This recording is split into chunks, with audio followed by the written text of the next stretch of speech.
Welcome. In this lecture, we're going to go through a cool differentiation trick called logarithmic differentiation. It's just neat because it can actually help you to differentiate things that you wouldn't otherwise be able to differentiate. The other thing that's nice about it is that it shows you some ways to use logarithm rules to kind of cleverly handle situations you wouldn't otherwise know how to handle.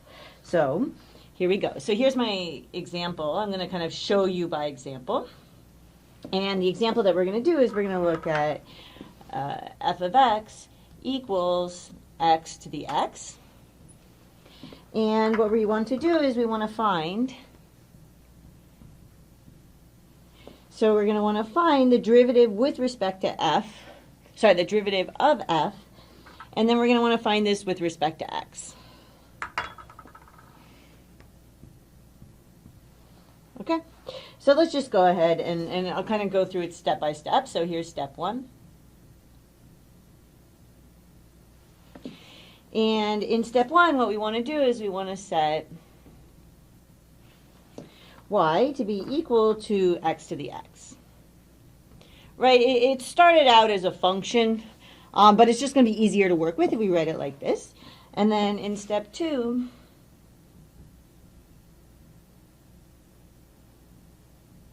what we want to do is we want to take log of each side. So we want to apply, the logarithm to each side. So we want to lnify each side of each side.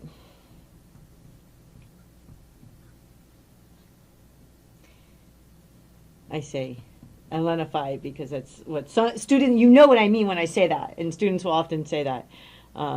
So I was giving you the language that you kind of, it's not the correct language, or not the formally correct language, but correct in the sense that it's very clear. Okay, so we want to take the natural log of each side, so we're going to go ahead and do that. So with this same thing, we're going to take the natural log of each side of that. So we have y, and on this side we have x to the x. And we just took the natural log of both of those.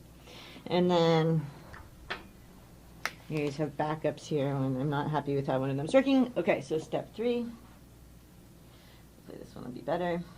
This looks nicer. Step three. You're going to have an easier time seeing that. Okay, so actually let's just go over this. So this is the natural log, was what I was doing here with a pen that wasn't working very well. Great.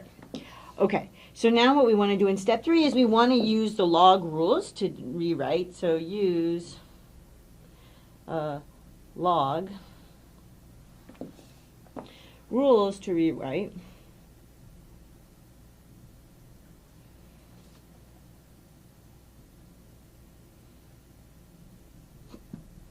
Okay.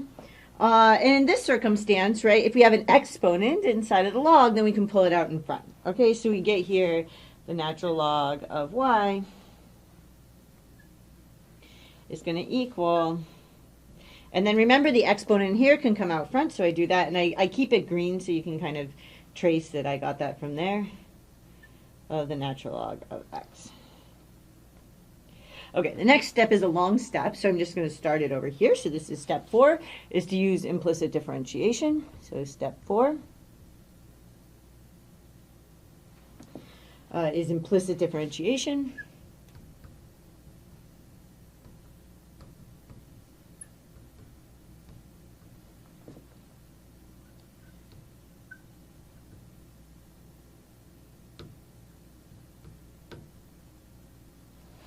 Okay, so let's take the derivative with respect to x of both sides.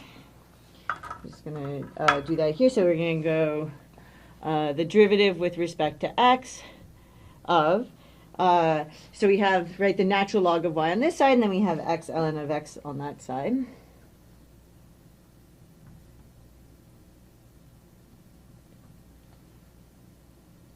Okay, so then I'm just going to write in what I had over there.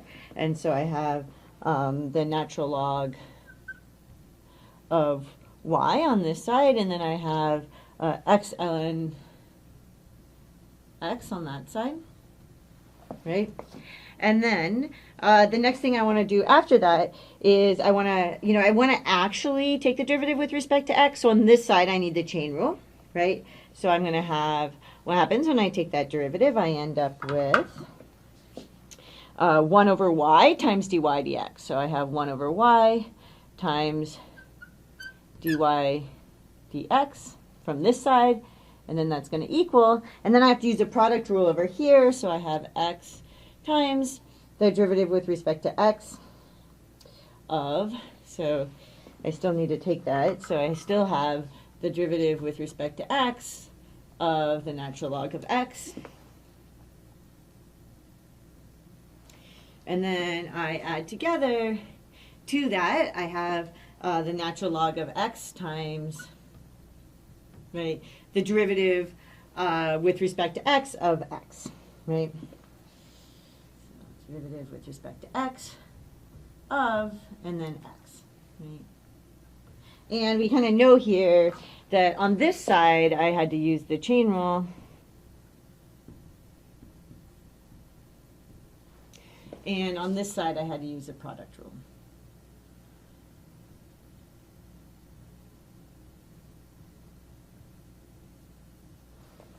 Okay, so now I have, sorry, this, and then, so this is going to give me, I'm going to actually do the differentiation, so I'm going to get 1 over y times dy dx is going to equal, and then I have x times 1 over x plus, and then I have the natural log of x, and then the derivative of that is just 1, right? So now I can kind of clean this up and simplify this a little bit, right? So this is just going to be 1 over y times dy dx. And that's going to equal, well, I have x on the top and x on the bottom, so that's actually just 1. And that 1 there doesn't really impact anything, so I have the natural log of x. Okay, and now I'm almost there, because right, the next step, of course, is to try to isolate dy dx. Not of course. I mean, in terms of this is from implicit differentiation, we know we need to isolate dy dx. So we get, maybe I'll even kind of like circle that here, that this is what we want to isolate.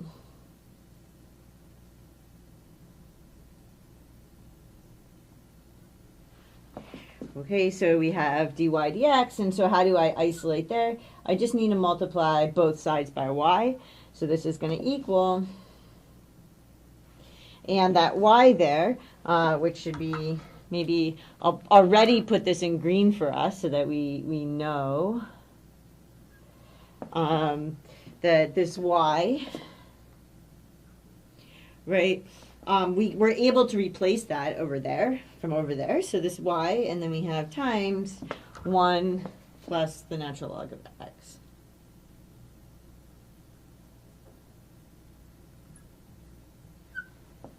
Okay, and then finally we had that dy dx.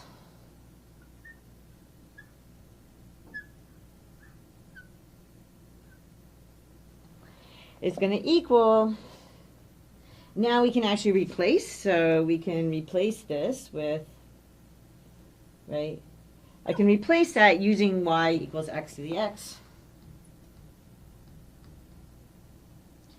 So replace using, from the start that we had y equals x to, that's a little difficult to see there, so let me fix that a little bit. My using was a little too curly of a G, so using y equals x to the x. So I can go ahead and do that and just put x to the x here, and then times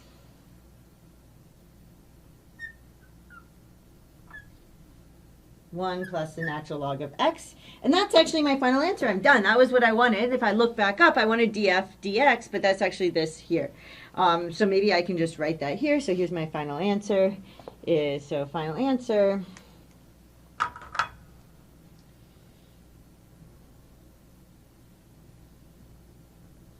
right, dy dx is the same thing as df dx. because I just set those equal to each other from the start.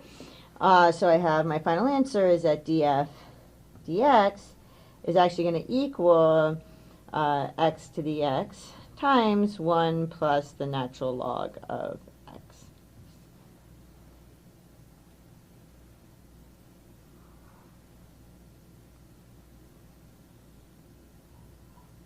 Okay, so let's kind of recap what we went through. A lot went on, but it's a lot of like good stuff, like stuff that it's good to be comfortable with and get to know. And this is like watching it all doing its thing. So we start out with this function f of x equals x to the x. We want to find the derivative of that with respect to x. The first thing that we do is we actually set y equal to x to the x so that it's easier to manipulate it. We could say f equals or something. It just makes it easier to manipulate. We take the natural log of both sides. And then we are able to, this is where the log rules come into play. This is why we took the natural log of both sides, was so that we could bring down that x. Okay, so we did that because it's just a logarithm rule. And now we take the derivative with respect to x of both sides because we're going to do implicit differentiation and solve for dy dx because it's the same thing as df dx.